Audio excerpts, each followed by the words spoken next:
Hello, everyone. It's episode 83 of the Fitness Business Growth Podcast. I'm here with Mitch as always. How are you, mate? Hey, mate. Pretty good. How are you? Good, mate. So this week we're talking about marketing and selling in December. I don't want to waste any time at all. Rip in. But I want to get on a trip down memory lane. So many of these guys know we owned studios for 9 years.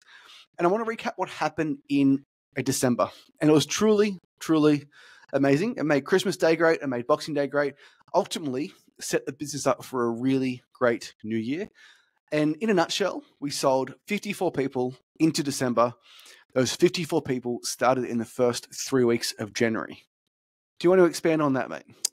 A lot of gyms and even us previously would shut down their marketing, shut down their advertising, and really just put it on the back burner and wait until the new year.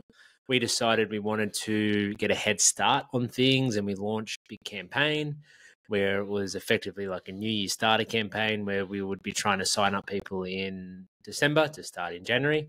And it indeed went off like a bride's nightie. It was a 30-day New Year, New Me. Is that what it was? I can't really remember, to be honest. But it was like around that. Like it was obviously talking about not necessarily starting straight away, but starting in the new year. And we really felt like we were onto something because we were getting cheap leads, we're getting lots of bookings, having lots of conversations, lots of people closing, and then ultimately we had a bunch of people starting there in January, ready and raring to go. So when January indeed rolled around, we didn't really need to scramble and start worrying about it then because we had all these people backlogged that were paid and scheduled to start and then started and began their program then. Well, I guess firstly we should address like marketing in December and selling in December. The overall thoughts are let's put the queue in the rack.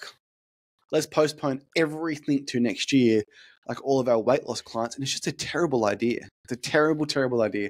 And it's not just December, it's November also. Like sometimes owners can just pause for 2 months of the year, which is 16% of the year. And I don't know any successful business owner that pauses for 16% of the year on a reoccurring membership model. Especially if things have been going well. Like if you've been running marketing and it's going well, there's no real need to stop if you're having a hard time with it, perhaps. But we've just seen it be a really fruitful time. And looking at it through the same lens as how owners or us look at it with prospects, there's nothing more frustrating as a fitness professional, when you speak to someone in middle of November or December and they say, oh, I'll start it, I'll look at this in a month's time or 2 months' time. But it's exactly the same thought process that's going into it for the owners. So quite hypocritical, if you ask me, where they're just pushing something down the road, which might not happen. So, well, I think it's a belief, right? Like, why would someone sign up in November and December? And a lot of our podcasts come back to like, maybe some of your beliefs need to change around money, contracts, and what days of the year you can sell and what people will sign up for and what people won't. And I can say this week, we've had a really great week with our Done For You Everything service. We've made a ton of sales. And we're selling people into the new year, but also like they can start early. It's easy just to say, oh, no one wants to sign up now. Everyone's, waiting until after Christmas and after New Year. And then on the same breath, you have people saying, oh, nothing happens in Australia before Australia Day, which is 26th. Or back to school. Back to school, so you may as well just wait till February. So it's like, there is always a reason why maybe you shouldn't start, but I don't really see any of those reasons being true. And maybe you have one conversation with someone or a few conversations with people, and then you all of a sudden think that that's how the whole community thinks.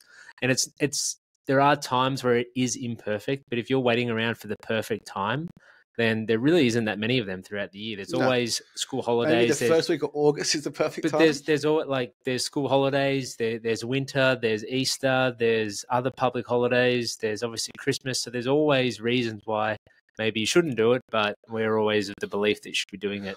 I think that ad budget, say it's $200 a week or $300 a week, it's always an expense the owners know they can cut.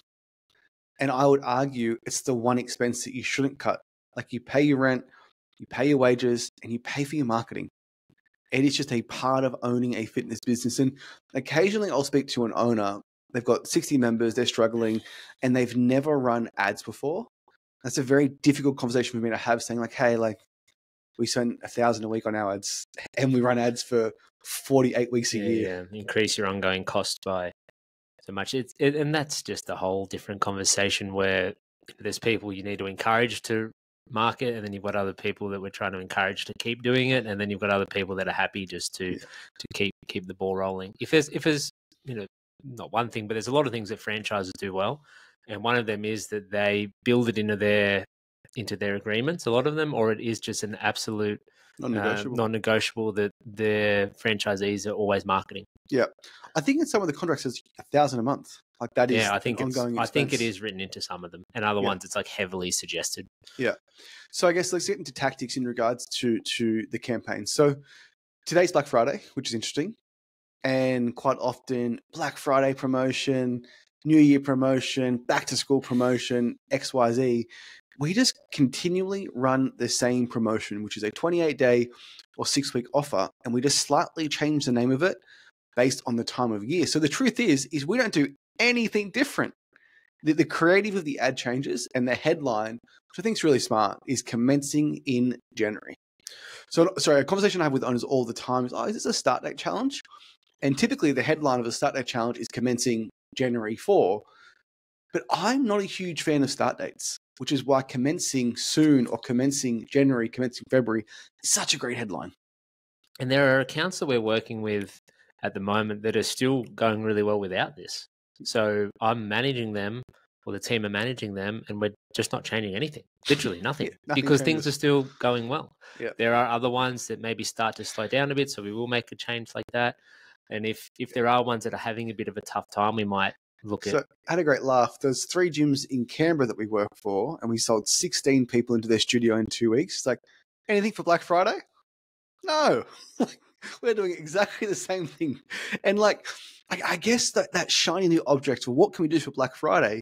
I think there are amazing things to do for your old leads, your ex-members, organic, socials, to take advantage of those, call them seasonal promotions. But like, if something's working, just don't change it. Yeah, and I even disagree with that for fitness. There's so many e-com brands that have 80 or 90% of their budget go towards this time, like November, December with Christmas and Black Friday, that it's just, we're getting bombarded with shit at the moment. And Netflix running a Black Friday offer?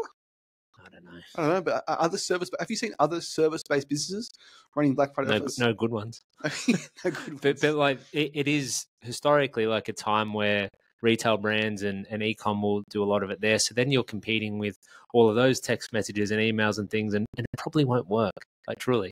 So that's where we, like you said, have found that just to be a distraction or a shiny object. So I got these beautiful chairs from Adairs. I picked them out myself, and this table and this plant. I've been getting smashed with Adairs Black Friday sales text amongst Eureka texts for those chairs I bought over there. And I'm just getting text after text after text, and I haven't opened one of them. No, it's just everyone's doing it. So if you're just another text message or another email that gets sent out, like there's a good chance it won't really work. So we've found just more of the same, making deviations the closer we get to Christmas, starting in January. But a lot comes back to that sales call too, because if you're getting interest in the ad, regardless of what's in it, that's only the first step. And then it's like, well, if you're having a conversation with someone, what are you saying then? And we are still trying to get people to start as soon as possible. If they're unable to, or they're not wanting to, then that's when we're having people start in the new year. But most important of all, they're paying now. Well, let's dive into psychology. Like why would someone opt in before the new year, sign up and pay to start in January? And it's because they've failed time and time again with their New Year's resolution. And you can take advantage of that. Like, hey, like you've made this promise to yourself before. Last year, the year before, the 10 years before that. Congratulations on being on this call today. You're not going to let that happen again. We'll secure your 6-week challenge at X price. You can enjoy Christmas and New Year's with the family. Sound fair enough? Of course. And something's obviously caught their eye initially for them to even opt in, whether it is just the gym itself, the offer, if there is some wording around starting January. But that's where feeling them out and having that conversation. And like Jayme said, you just want to really make sure that you congratulating them on making that decision early. And everyone's so different. Like we were saying before, it's easy to say, oh, no one's going to sign up now, or everyone wants to start the new year. Like, no, like you have a conversation. Some people want to start tomorrow. maybe they're a Jehovah's Witness. They don't believe in Christmas. Didn't know Like that. seriously, or they might be from a different religion. And they don't do it, or maybe they just Christmas isn't a big deal for them. They stay at home and then they don't go away. And then you just because you and your family go away for 2 weeks and you're off work for 4 weeks, it doesn't mean that everyone in society is that. So everyone is truly different. That's why you can't tire everyone with the same. So you're running an offer. Our favorites, 28 days, 6 weeks. There is copy, creative around New Year, new me. Don't let another New Year's resolution go to waste. If you're not running anything at all, if you are running something and it's working, just keep doing the same thing. And what changes is that sales call. And my favorite way to open a sales call this time of year is, Mitch, congratulations on being on this call today. 99% of people would push this call to the new year. I'm glad you're not like them. You're almost like shaming the people that are pushing this to the new year. Like, oh yeah, book this call today. Pre-handling the objection that I'll wait till the new year. Yeah, because if they do object, well, then they are like them. And I think the only reason, like you said, if you are getting good traction with your marketing, just leave it. If you are seeing cost per lead go up and you're seeing things slow down, that's when you might want to change. But it doesn't really matter what's getting people on the phone at that point. And that's when you can have that conversation with them. If they want to start straight away and you can get them to, great. If you are going to get them sold now, but have them start the first week of January or the second week of January or the third week of January, like at least you are able to get them to commit now and not have to worry about it. One thing that I have noticed a lot, well, it's interesting because we didn't really network as gym owners. We went around saying hi to the gym down the street and the gym across the road, gym across the town. We pretty much kept to ourselves. So what was interesting is we had beliefs around what would happen, but they were our beliefs, what happened in our facility. But I cannot believe the amount of suspensions other studios get. Like they expect to get 25% suspensions. Like they adjust their marketing budget, they adjust their ad spend, their staffing based on those suspensions. And maybe I've forgotten, but I feel like we had next to no one. I mean, we were always very mindful with our communication leading to that point. It wouldn't be like the start of December and we'd release our holiday schedule. So let's just create a hook for the podcast. How do you reduce suspensions in December and how did we do it for our own studios? So we would hold off on that communication for as long as we could. Because if it is late November, start of December, and you say, hey, here's our holiday schedule, we're closed these days, we have revised sessions these days, blah, blah, blah. What an easy way for then the member just to send a message, hey, can I just put things on hold for a month or for 2 weeks or however many weeks? So we would hold off as long as we could until literally like the Friday before. But if people asked us in studio or asked us or the trainers, we would communicate it. We wouldn't say, oh, we'll let you know. But like we would have verbiage around that. Hey, we'll be closed for public holidays. We would always keep sessions running outside of public holidays on a very revised schedule. And then we would hold off on that post until as long as we could. And by that point, people have checked out. They might not see the post, or if they do, they're like, whatever, like I'll be back in a week or 2 weeks anyway, so they don't worry about it. So we had very few suspensions at that point. And I think probably as well, we had great communication with our members throughout. So it wasn't something that, people would just put things on hold all the time if they were going to be out of action for a week or two. We had certain members that would, but I think just that communication element's important, not announcing things too early because you're really just highlighting the fact that things are going to be different, and then maybe you can freeze. To make a Facebook group post and leave the comments on, then one person says, thanks for announcing this, guys. I might put my membership on hold for that week. And then me too. Bang, bang, me too. bang, bang, me too. bang, bang. Yeah, me too. Message. So advice would be, if people ask, tell them don't make a post until the last Friday before Christmas. Yeah. So if Friday's the 20th, Friday's the 20th. It's the 20th this year. So most owners are going to be working up normal until like that Friday the 20th. I would make a post 4:59. Seriously, 4:59 Friday the 20th. Hey guys, here's our holiday schedule or our Christmas schedule. Look, we'll be here these days. Looking forward to have a Merry Christmas. Enjoy. Turn comments off. And let it go. And not that you're ignoring people, but by that point, people have checked out. They're probably at a Christmas party or on the beers or the wines at that point. I guess a great way to put it is if you ask, hey, 100 members, do you want to save $50 each? Yes, please. Just don't highlight the fact that it's happening. And I think there's obviously an element of it. You're running a good show, communicating with your members, them feeling bought in. all of that stuff. But there are just a few tactical communication elements that you could do to help. The other thing too I've noticed is just the extreme amount of work people go to on Boxing Day. Now, this is your second Christmas as a father. Next Christmas will be my first Christmas as a father. I couldn't think of anything fucking worse than getting up Boxing Day, full as the last bus from Christmas pork.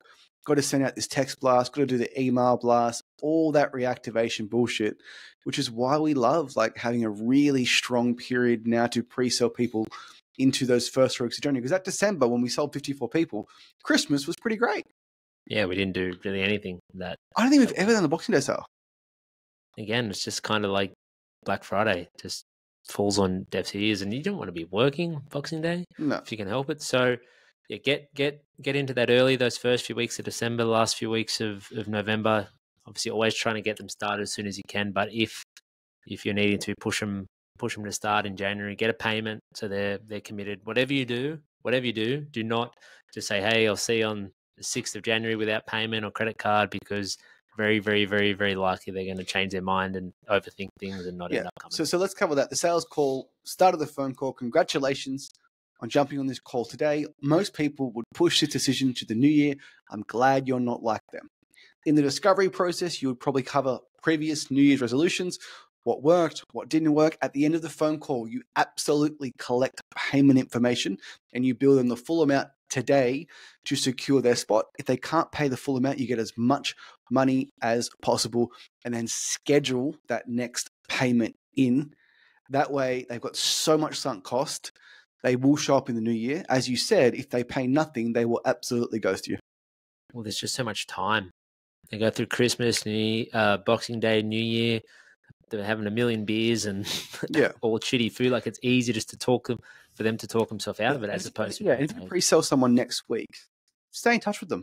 Say, hey Scott, like just let you know, super excited to have you in here. First week of January, enjoy Christmas with the family. Well, you add them into your members group. You send them a couple of messages, throughout that process, so they feel a part of it all. And then you send your reminder messages and confirmations like normal. And then we had extremely, extremely hot, like pretty much everyone showed up to that. I don't think we had anyone who didn't follow through with it if they had paid. And then we just took them through that normal process that we would for anyone. And we had a great January. And just the idea that you'd put the queue in the rack November and December, you'd stop marketing, you'd stop selling. Boxing Day, you'll panic to get a sale out because you're behind the 8 ball. What a terrible start to 2025 if you're already feeling behind on the 26th of December. When if you just continue as normal, you do a pre-sale. Like, we had 54 people starting in the first 3 weeks of January, but it wasn't just that, mate, because the ads were back on Boxing Day and we were getting bookings for the first week of January. Then all of a sudden it was back to school and just we had so much momentum. We would have added hundreds of members in the first few months of the year. Well, yeah, just because like January arrives, you get owners who, again, like I was saying before, maybe they don't want to do it until halfway through January or after Australia Day, and all of a sudden it's February. Yeah. And you guys have been marketing for all of December and all of January, getting all these new people committed. So, all of a sudden it's April, a little bit colder. It's Easter. A little bit colder. Got to wait for Easter. Yeah. So I think a huge takeaway from this is that there are imperfect times, but it doesn't mean that you should not take action. There are, yes, like you've got first week of February, you've got first week of spring, you've got periods like in between school holidays where you can probably say that it is a better time. But if you eliminated all those not perfect times, there's a lot of it. Like it's a heap of the year. Yeah. Well, we've been doing our Done For You Everything Now service for 15 months. And like from July, August, September, October, November, December, we've got the exact data on like cost per lead, cost per booking, cost per sale. And it stayed pretty steady throughout the entire 6 months. And you hear things like July's terrible, August is great, September's great, October's not as good, November's terrible, December's the worst. Not what we've seen. Because it's just a belief. Yeah, I'd like someone to show like a few years of data on that. On their end, like they just we're going to have that data in a couple of years. Yeah, we will. I think it's just the thought process, and it's one that we had, I think, for a long time too. And then we tried to put those beliefs to bed and just did it. And now we've got numbers and data and facts that you can't really refute. I think just to remember, you said before, like it's just because one person wouldn't do it doesn't mean someone else would. And if you're spending 200 a week on ads, you're reaching 10,000 people. You only need 5, like 5 of them to think, yeah, you know, like this is a good idea. I have put this off every year. I'm going to draw a line in the sand and commit myself now so it doesn't happen again. I've had owners say to me recently, everyone goes away over Christmas. Everyone. Like I am. But are you? No, I'm going to Foster for 2 days. Yeah, but it's just like even the 2 people here, like half of them aren't really.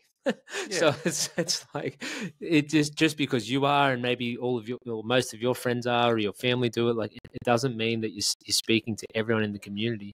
Yeah. And there are people that are at home and they have a quieter Christmas, and come Boxing Day, they're like, oh, let's get started on something. Yeah. One thing I think we always did really well was early on, like 2015, 2017, we did everything, full schedule every day. Public holidays, full schedule, Saturdays, Sundays.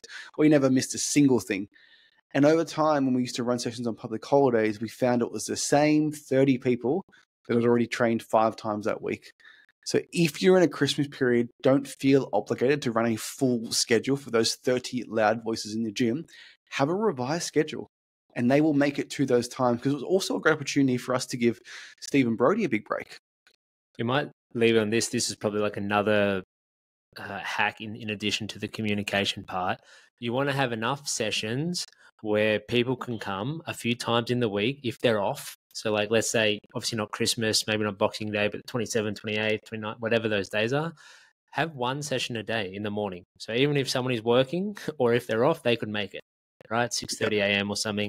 So they could justify to themselves, hey, I'll keep my direct, if they are in that line of thought, yeah, I'll keep my membership. I can make it a few of those times. If you took it off completely, you should probably freeze everyone's membership because then they have no option to come. So just really put some thought into it. Don't run public holidays. Like whatever you do, we made that decision years ago. And the way that we preface that, we'd say, hey, you know, we've all got families. We're spending time with them. We hope you do the same. We'll be here on these dates at these times. Hope to see you then. And in your WOD 4 public holidays a year, it doesn't matter. Yeah. So have enough sessions where people, like one a day, for those other days, it's heavily revised. And then before you know it, it's going to be January and you're back to normal. And anyway. So in summary, keep marketing in November and December. If your current marketing is working, continue to do the exact same thing. Don't change it. If you are launching new campaigns or you are seeing it slow down, then a new year, new me works really well.